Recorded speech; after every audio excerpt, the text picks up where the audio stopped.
ان شاء الله. اللهم تكون كلها بخير.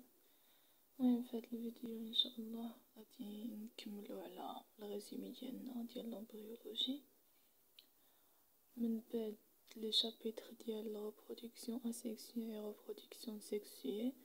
عندنا الغاميتوجينيز، وهاد الشابيتر بالذات غادي نقسمو لدو بارتي يعني لدو فيديو. غندير سبرماتوجينيز بوحدها و اوفوجينيز بوحديتها، حيت فريمون هاد الشابيتر طويل بزاف و معقد شويه، يعني اي حرف فيه خاصو يتفهم بوحدو، اي حرف فيه خاصو يتعقل عليه. وصراحه انا هاد الشابيتر راني ما لخصتوش بزاف حيت جاني كله مهم، يعني ما فيه ما يتلخص، كل معلومه كيخصك تعقل عليها بوحديتها. داكشي علاش حوايج بساطين اللي حيدتهم وخليته تقريبا كما هو. صراحه غير شرحته شويه. المهم على بركه الله غادي نبداو. الوغ الكوميتوجينيز كمو سيانتيفيك منعزل شنو نقدروا نقولوا عليه؟ ما بطبيعه الحال حنا عارفينه بالعربيه انه هو تكون الامشاج، ولكن ما غاديش نجيو في الفرد ولا ليكزام فاش يعطينا دوني لا ديفينيسيون دو gamétogenése ما غاديش نديرو ليه سي لا فورماسيون دي gametes ونسكتو حيت ما غاديش يتقبل. alors on peut dire que la gamétogenèse c'est le processus qui aboutit au cours de la vie d'un organisme à la formation des cellules reproductrices qui sont des cellules haploïdes. يعني أن هاد الجاميتوجينيز أو تكون الأمشاج هو عبارة عن عمليات كتكون خلال الدورة الحياتية ديال واحد الكائن، واللي كتأدي لتكوين خلايا تناسلية. هاد الخلايا التناسلية كتكون أحادية الصيغة الصبغية، واللي بالدور ديالها كتلعب واحد الدور اللي مهم بزاف في لا فيكونداسيون اي لا ريبرودكسيون سيكسيي. حيتاش حنا كنعرفو ان لا ريبرودكسيون سيكسيي كتعتمد على الامشاج، يعني الا ما كانوش الامشاج ما غاديش تكون عندنا ريبرودكسيون سيكسيي. وحتى لا فيكونداسيون كتم بلي غاميت، يعني الا ما كانوش دي غاميت ما غاتكونش عندنا فيكونداسيون، ما غيكونش عندنا اخصاب بلا امشاج. هادشي علاش كنقولو ان لا gamétogenèse c'est le principe de la reproduction sexuée. عندنا deux types de gamétogenèse selon le sexe. Pour les mâles, on a la spermatogenèse qui est la formation des spermatozoïdes quand les gonocytes se transforment en spermatogonie pour former les gamètes mâles.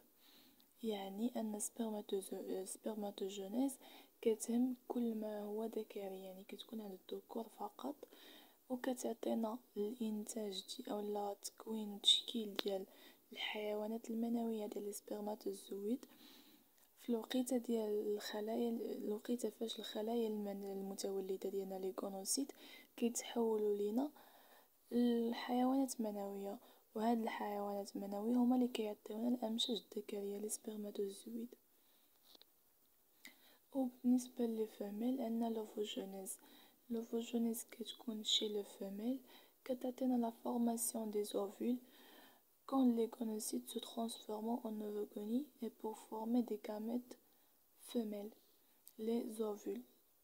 يعني أن l'ovogenèse كتكون عند الأنثى، الجنس الأنثوي فقط، وكتعطينا كتسمح لنا بتشكيل وبتكوين لي زوفول البويضات في الوقيته ديال ان الخلايا المتولده ديالنا كتحول لنا البويضات باش تعطينا الامشاج الانثويه اللي هما لي اوفول. هنايا عندي واحد لو شيما تري امبورطون اللي كان ديجا عطاهنا البروف وما كايناش في البوليغروب، هو اللي كنا نانسيستيو عليها بزاف. الوغ الغونوسيت فاش كيعطينا لي زورغانيزم مال، هاد لورغانيزم مال بالدور ديالو كيعطينا دي سيلول جيرمينال ديبلويد، يعني عندهم دوزين اللي هما لي سبرماتوغوني. هاد لي سبرماتوغوني او هاد لي سيلول جيرمينال كيديروا لا ميوز، الانقسام الاختزالي، باش يتم الاختزال ديال الصيغة الصبغية ديالهم من 2 ل n، وكيعطيونا دي غاميت مال اولا دي سبرماتوزويد ابلويد، يعني عندهم n في بلاصة 2 حيتاش هاد 2 تختزلات وعطاتنا n. هذا بالنسبة للشق الذكري. اما بالنسبة للشق الانثوي عاوتاني لي غونوسيت كيعطيونا كيترانسفورماو ويعطيونا دي زورغانيزم فيميل. هاد لي زورغانيزم فيميل هما عاوتاني كيعطيونا لي سيلول جيرمينال. هاد لي سيلول جيرمينال بحالهم بحال عند الشق الذكري كيكونوا ديبلويد، يعني عندهم 2 وهما لي زوفوغوني. هاد لي لوفوغوني كيديروا حتى هما الميوز. هاد الميوز باش كنختزلو تاني كنختزلو هاد 2 لان باش يعطيونا لي غاميت فيميل اولا لي اوفول. هاد لي اوفول كيكونوا ابلويد، يعني عندهم غير ان وحده ماشي 2. هاد ان و 2 يعني واش عندهم نسختين من لي كروموزوم اولا غير نسخه واحده. نتمنى تكونوا فهمتوا. وهذا الشيء كامل بالنسبه غير ان بيتي انتروداكسيون لا غاميتوجينيز. ودابا غادي ندوزو للبروميير بارتي اللي هي لا سبرماتوجينيز. كما قلت لكم انني غادي نقسم هاد الشابيتر، غادي نبدا دابا مع لا سبرماتوجينيز ومن بعد ندير فيديو اخر خاص بالأوفوجينيز. المهم لا سبرماتوجينيز اللي هي تكوين الحيوانات المنويه، ونقدروا نقولوا عليها لا غاميتوجينيز مال، يعني الذكريه. غادي نبداو في لاباري جينيتال ديال المال. غادي نشوفوا امتى كتكون لا سبرماتوجينيز وفين كتكون و plusieurs informations. Alors la spermatogenèse, il commence dans les testicules de l'homme au début de la puberté dans un sac. يعني انها كتبدا عند سبرماتوجينيز، تكوين الحيوانات المنويه كيبدا في الخصيه ديال الرجل في البدايه ديال البلوغ، كيكون في اكياس اللي هما كنسميوهم دي ستروتيوم. Les cordons sexuels, jusqu'alors pleins dans les testicules de l'enfant, se perméabilisant au début de la puberté et se transformant au tube séminifère. يعني أن الحبال الجنسية عند الطفل كتكون ممتلئة، كتعمر، يعني من لا نيسونس ديالو هي كتعمر. ديك الحبال الجنسية كتعمر حتى كيوصل داك الطفل كيصبح في واحد السن البلوغ كيبدا في السن البلوغ ديالو كيكبر. تما هاد الحبال الجنسيه كتولي نفاذه، يعني كتخرج دوك لي هرمون و لي بروتيين اولا مهم لي سيلول وداكشي كامل اللي كيدخل لينا في تكوين لي سبرماتوزويد. كتصبح نفاذه، كتخرجو، كتبقى كتسمح ليه بالخروج باش تما تحول الانابيب منويه، يعني كتحول ما يسمى بالانابيب المنويه اولا لي تيوب سيمينيفير. غادي نرجعوا عند هاد المود ديال لو تيستيكول. سي كوا ان تيستيكول؟ يعني بوتيتر البروف يجي في ليكزام ويعطيك دون لا ديفينيسيون دو تيستيكول عادي. راه بارفوا كما قلت لكم في الديبار علاش ما بغيتش نلخص بزاف هاد الشابيتر، راه لي بيج كيكونوا في حوايج بساطين اللي حنا ما كنردوش ليهم البال وما كنعطيوهمش اهميه. المهم les testicules sont des organes ovoïdes qui entourent par l'albigénée. Cet albigénée, c'est une capsule conjonctive fibreuse par extensible dont l'épaississement au pôle supérieur formant le corps de Igmore. يعني هاد الخصية هاد التستيكول هو واحد الجهاز بيضاوي، يعني جهاز كيكون على شكل بيضاوي، يعني بيضاوي يحيط به دي زالبيجيني، محاط بدي زالبيجيني، يعني كاين دي زالبيجيني كيدورو به. هاد الالبيجيني كتكون وحده هي واحد كبسولة ضامة بحال ان باغوا، نقدر نقولوا عليها انها ان باغوا، كبسولة ضامة ليفية قابلة للتمدد. يعني كتكون واحد الباوا مطاطة كما كنقولوا مطاطية متمددة قبل لاننا نجبدوها. كتشكل واحد لابارتي في القطب العلوي، جسم مرتفع، يعني كتكون بحال واحد الجسم مرتفع في المحيط ديال داك التستيكول هذاك. chaque testicule constitué de compartiments ou lobules dont chaque contient 1 à 3 tubes séminifères très entournés. يعني كل خاصية كتكون من مجموعة من الفصيصات أو المقصورات. نعطيكم مثال في الميتوكوندري كنلقاو فيه أعراف، يعني بحال الضروج دايرين فيه بحال هكذا. كتكون التستيكول من الداخل ديالها مقصورات فيها فصيصات بزاف. كل فصيص أو كل مقصورة كتكون أو كتحتوي على من 1 ل2 ولا 3 ديال الأنابيب منوية. كل مقصورة فيها من 1 حتى ل3 ديال الأنابيب منوية اللي كيكونوا متشابهين بزاف ومعقدين واحد شوية. الوغ هاد لي تيوب سيمينيفير، هاد الأنابيب المنوية sont constitués par un épithélium germinal qui est composé de 2 différentes populations cellulaires. Les populations cellulaires sont les cellules de soutien et les différents stades des cellules germinales en division et en différenciation. يعني أن هاد الأنابيب المنوية كيتكونوا من ظاهرة جرثومية، وهاد الظاهرة الجرثومية كتكون من مجموعات خلوية، حتى هي مجموعات خلوية مختلفة. من بينها كنلقاو الخلايا ديال سيرتولي أو الخلايا الداعمة، كنسميوها بالخلايا الداعمة، ومن مجموعة ديال المراحل المختلفة من الخلايا الجرثومية اللي كتكون متميزة، كيكون عندها واحد التميز سواء في الانقسام أو في الشكل. يعني طبيعة الحال التميز في الشكل كينتج عن التميز في الانقسام ديالها. غادي نبداو بلي سيلول دو سيرتولي. Ces cellules de Sertoli sont formant une couche unistratifiée qui s'étend de la membrane basale à la lumière de tube. يعني هاد الخلايا الداعمة ولا خلايا سيرتولي كيكونوا لنا واحد الطبقة أحادية.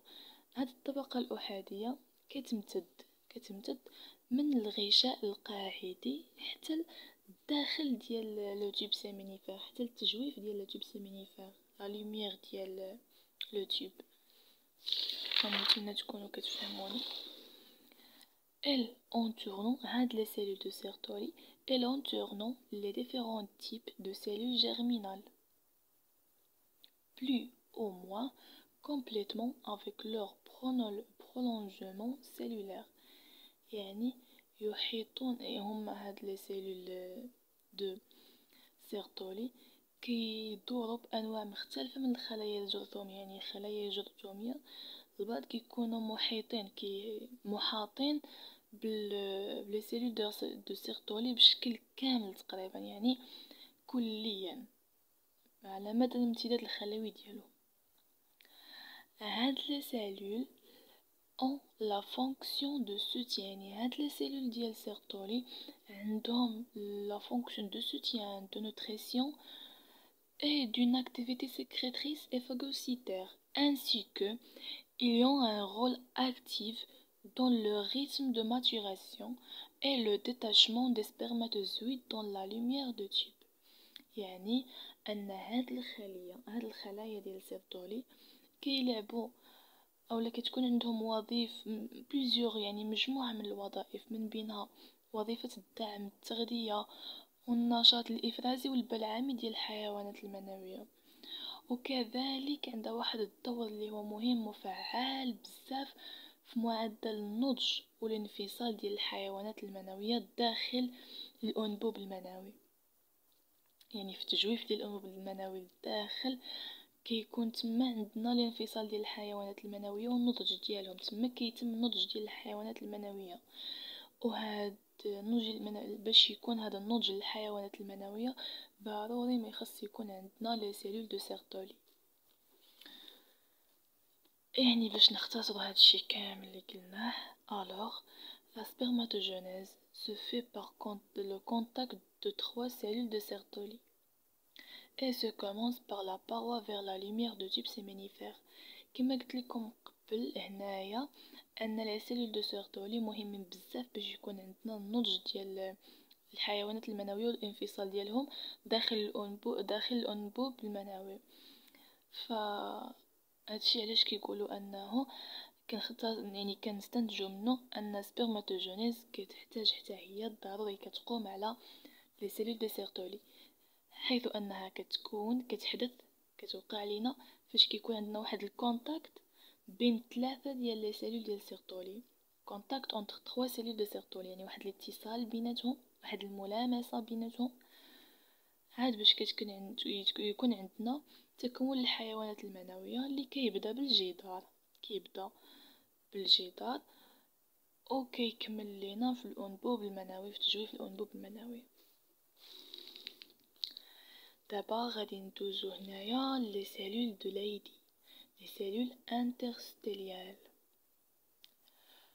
sont produisant et sécrétant la testostérone et contrôlant le développement et le maintien des caractères sexuels primaires et secondaires.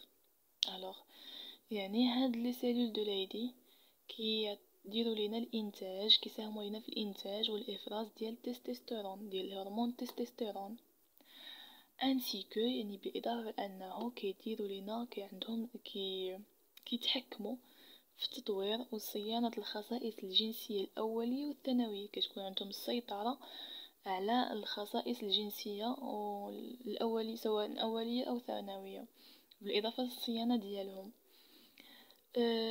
كذلك عندهم ils jouent un rôle dans le fonctionnement de l'appareil génital masculin et le comportement sexuel، يعني انه كيكون عندهم واحد الدور بالنسبه بالاضافه ديال انهم كيساهموا في الانتاج وفي افراز ديال التستوستيرون والسيطره على تطوير وصيانه الخصائص الجنسيه، راه عندهم دور اخر اللي هو مهم كتر، اللي كيتمثل في وظيفه الجهاز التناسلي الذكري والسلوك الجنسي. يعني هاد لا سيلول دو لايدي هما اللي كيتحكموا لينا في المشاعر الذكريه بصفه عامه، السلوك الجنسي، وظيفة الجهاز التناسلي الذكري. غنرجعو لعند هاد لاباري جينيتال وغادي نمشيو عندها ونشوفوها حتى هي مناش كتكون. اذا غنشوفو كو لاباري جينيتال ماسكولين كومبورت دو غونات، يعني كتكون من نوعان من الغدد التناسليه، الاعضاء التناسليه الذكريه كتكون من نوعان من الغدد التناسليه، لو تستيكول les testicules qui produisent les spermatozoïdes dont les voies génitales assurant le transport et l'émission.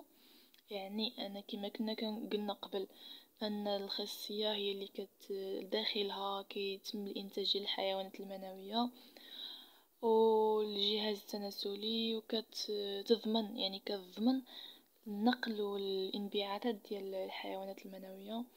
عندنا لورغان دو كوبيلاسيون اللي هو جهاز الجماع، لا فيرج او لو بيني. هنايا كذلك يعني كنوتو بيان لو تستيكول سي لو ليو دو فورماسيون دي سبرماتوزويد، يعني كوم عندنا التستيكول هو اللي كيعطينا تشكيل تكون السبرماتوزويد، ولكن ليبيديديم هو ليو دو ستوكاج دي سبرماتوزويد، هذا كينتج وهذا كيدس بحال هكا، يعني هذا كيعطي وهذا كيخزن، يعني واحد كينتج لينا يعني بحال ناخدو شي معمل عنده الوحده ديال الانتاج والوحده ديال التخزين، بحال هكا التستيكول كينتج وليبيديديم يستوكي لينا الحيوانات المنويه. Alors on passe la voie d'éjaculation et le passage à travers la prostate vers l'urètre que l'on appelle ductus éjaculatoire، يعني طريق القذف، يعني المسار اللي كيمشي منه القذف هو المرور عبر البروستات. هاد البروستات بمثابة قناة ناقلة نحو مجرى البول، يعني أن طريق القذف هو المرور المرور عبر البروستات إلى مجرى البول مما يسمى بالقناة الناقلة. هذا البروستات هذا هو القناة الناقلة هذه. Alors, le système reproducteur de l'homme comprend trois ensembles de glandes qui, ajoutant leur sécrétion au sperme, le liquide qui est éjaculé. يعني أن كما كنا قلنا déjà que la reproduction sexuée كتقوم على la gamètogenèse. داكشي علاش أن الجهاز التناسلي الذكري ديال الذكر كيتكون من 3 ديال المجموعات كبارين ديال الغدد التناسلية بطبيعة الحال. هاد الغدد كتعطينا إفرازات، كتضيف لنا إفرازات اللي كتزاد السائل المنوي. هاد السائل المنوي كما كنعرفو هو المسؤول على القذف. alors غادي نبداو لو بروميير انسامبل دو غروند، يعني اول مجموعه ديال لي غلوند ديال الغدد هي لي فيزيكول سيمينال اولا الحويصلات المنويه. هاد لي فيزيكول سيمينال sécrétant différentes protéines ainsi que du fructose qui sont des fournisseurs d'énergie pour la motilité des spermatozoïdes et sont aussi en grande partie responsables de la création du tampon alcalin. يعني أن هاد الحويصلات المنوية كدير الإفراز ديال العديد من البروتينات، كتعطينا العديد من البروتين من بينها الفريكتوز اللي هو اهم واحد، حيت هاد الفريكتوز مهم بزاف بالنسبه للحيوانات المنويه، حيت كيساعدهم وكيعطيهم الطاقه اللازمه باش يتحركوا، باش يديروا الحركه ديالهم، وكذلك مسؤول لواحد الدرجه كبيره على تكون لو طامبون الكالين. يعني هاد الفريكتوز من بين اهم لي بروتين اللي كتم الحويصلات المنويه بالافراز ديالها. ندوزو للبروستات. البروستات او les sécrétions prostatiques contiennent des protéases qui servent à la liquéfaction de l'éjaculation et de la spermie et qui stimulent la motilité et la suite de la maturation des spermatozoïdes. alors يعني أن البروستات ولا إفرازات البروستات كتحتوي لنا عندها يعني كتجيب لنا معها البروتياز، كتحتوي على البروتياز. هاد البروتياز هو اللي كيؤدي للتسييل أو للميوعة ديال السائل المنوي والقذف، كيؤدي لتسييل السائل المنوي والقذف، وكذلك كيحفز لنا الحركة ونضج الحيوانات المنوية الماجين، حيوانات منوية جدادين، يعني عنده الدور في الحركة حتى هو وفي النضج ديال الحيوانات المنوية بصفة أكبر. ندوزو لثالث مجموعة غددية والأخيرة اللي عندنا لي غلوند بولبو إوريترال أولا لي غلوند دو كوبر. لي غلوند بولبو إوريترال أولا عاد غدد مجرى البول qui s'agitant d'une paire de petites glandes situant le long l'urètre sous la prostate. يعني هي واحد زوج من الغدد الصغيرة عندها دي بتيت تاي كتكون على طول مجرى البول وأسفل البروستات. يعني المجرى البولي كتكون فيه هاد لي غلوند دو كوبر ولكن كيكون تحت البروستات، يعني متوسين تحت البروستات. Elle sécrète un mucus translucide qui est libéré dans l'urètre avant l'éjaculation pour neutraliser l'acidité des tracts d'urine encore présentes. يعني كيعطيو واحد المخاط شفاف، كيديروا الافراز ديال واحد المخاط شفاف اللي كيتم الاطلاق ديالو في مجرى البول. في مجرى البول كيتم اطلاق داك المخاط الشفاف قبل القذف باش كيدير تحييد حموضة الآثار البول، يعني ديك الحموضة ديال البول اللي كيكون باقي تما، هاد المخاط الشفاف كيرجعها محايدة، كيحيدها ما كتبقاش يعني ما كتبقى لا حمضية لا قاعدية هكا. هاد لوغيتر هاد مجرى البول هاد لوغيتر certes aussi à la miction et à l'éjaculation. Ce l'urètre sert aussi à la miction et à l'éjaculation de liquide séminal. يعني كيستخدم هاد المجرى البول أيضا للتبول وقذف السائل المنوي، ماشي غير في المساهمة ديال تكوين لي سpermatozoïdes. Alors la position des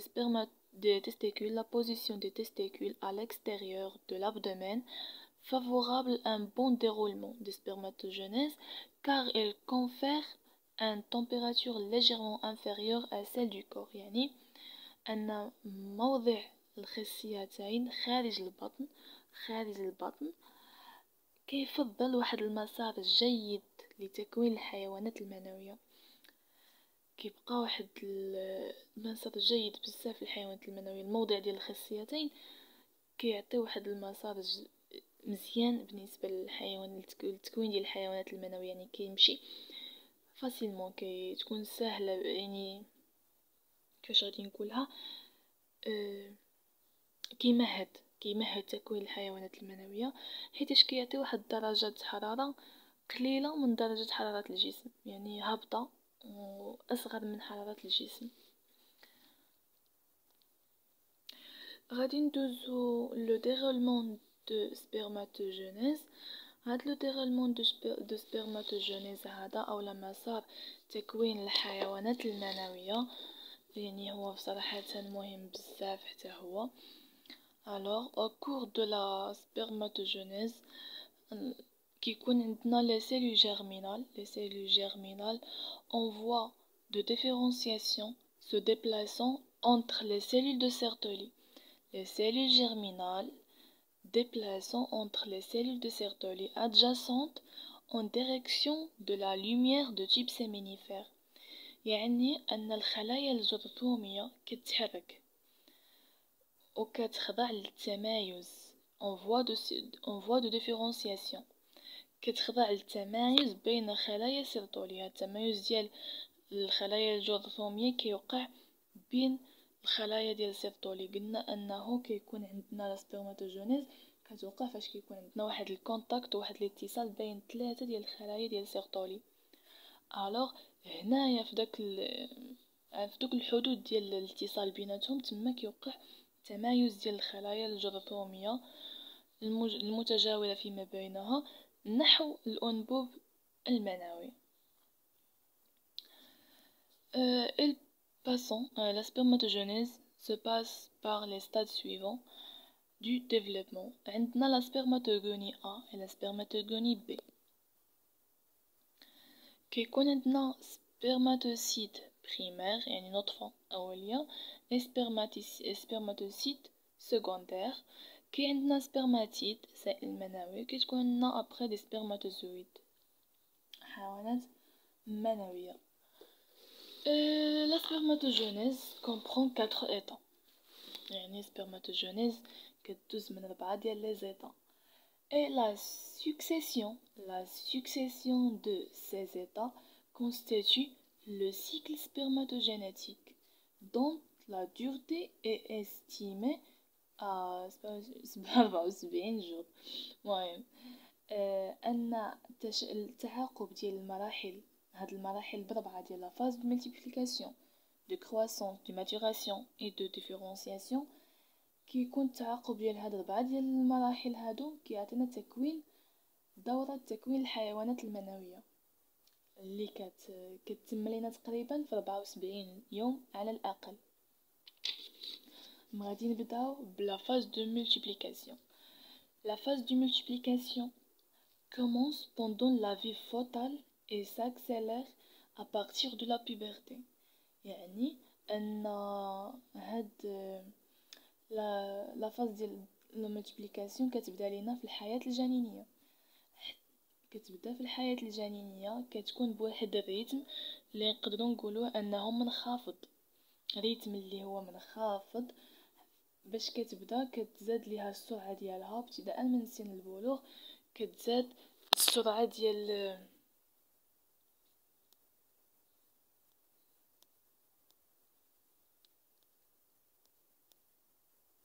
كتزاد السرعة ديال هاد لا فاز دو ملتيبليكاسيون. المهم سمحولي راه كنت وقف تسجل. المهم اندوزو هاد لا فاز دو ملتيبليكاسيون elle intéresse les spermatogonies. Les spermatogonies sont des cellules souches diploïdes كتهتم بلي spermatogonies. Il est caractérisé par une succession de mitoses qui va aboutir à la formation des spermatocytes 1.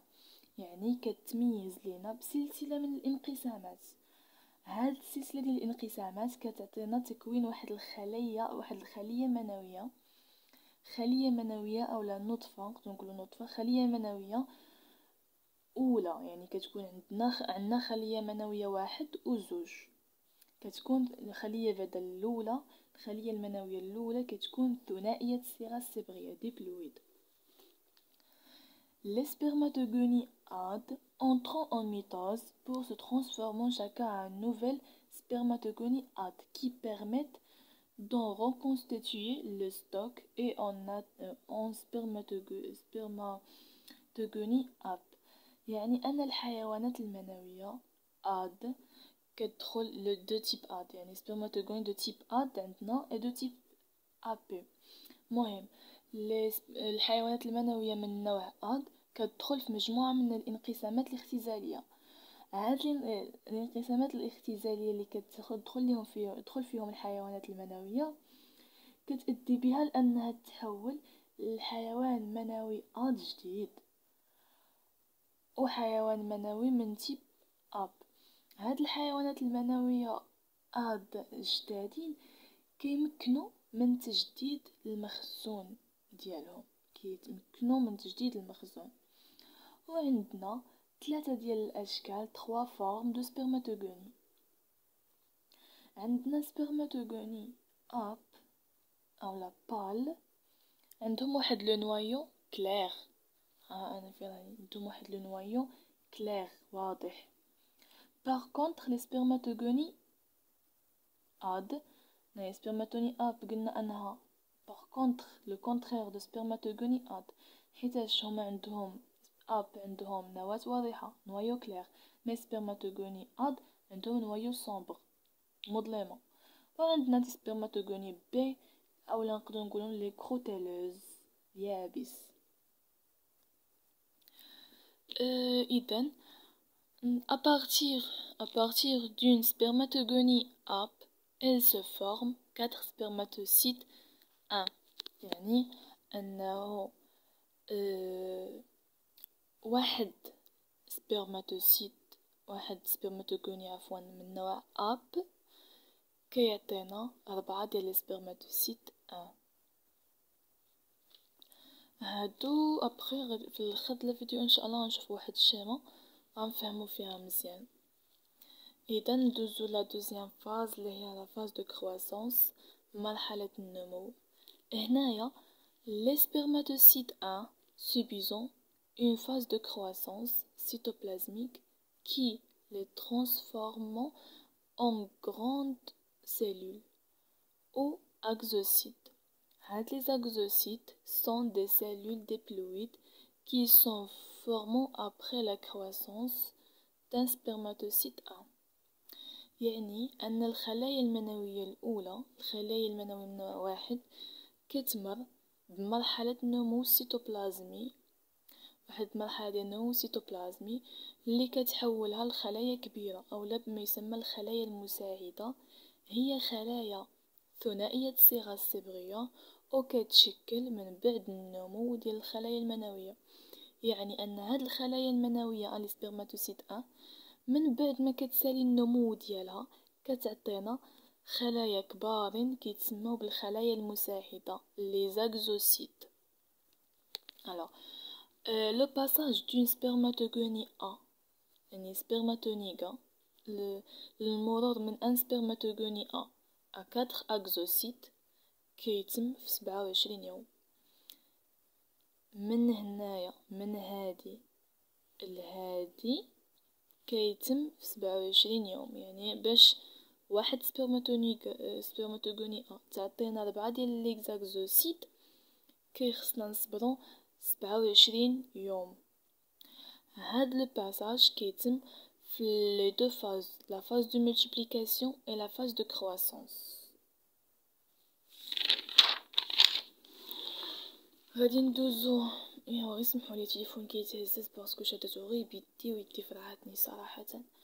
المهم التروازيام فاز هي لا فاز دو ماتوراسيون، النضج. هنايا عندنا لي زوكزوسيت او لي سبرماتوسيت 1 سوبيزون لاميوز، يعني هاد الخلايا المساعده ولا الخلايا المنويه كيعطيونا كيدخلوا لينا في واحد الميوز، في واحد الانقسام الاختزالي.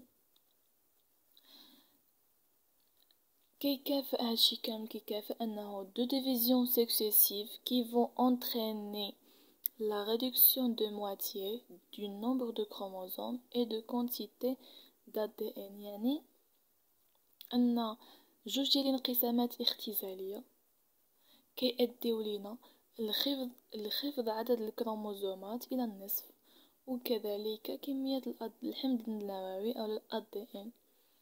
يعني انه من زوج ان 4 كيو ADN، من زوج ان 4 كيو ADN كنهبطو حتى لان زوج كيو ADN. كيكونوا عندنا في هذا الانقسام هذا، في هذا لاميوز كيكونوا عندنا دو ديفيزيون. بروميير ديفيزيون سي لا ديفيزيون ريدكسيونيل. لا ديفيزيون ريدكسيونيل هو الانقسام الاختزالي. هنايا لي زاكزوسيت اللي كيكون عندهم زوج ان زوج كيو ADN كيضاعفوا، ils ont doublon leur quantité d'ADN، كيضاعفوا الاخر الكميه ديال الحمض النووي ديالهم ل 4 كيو ADN. يعني هاد الان ديال لي كروموزوم ما كيتوشيوهاش،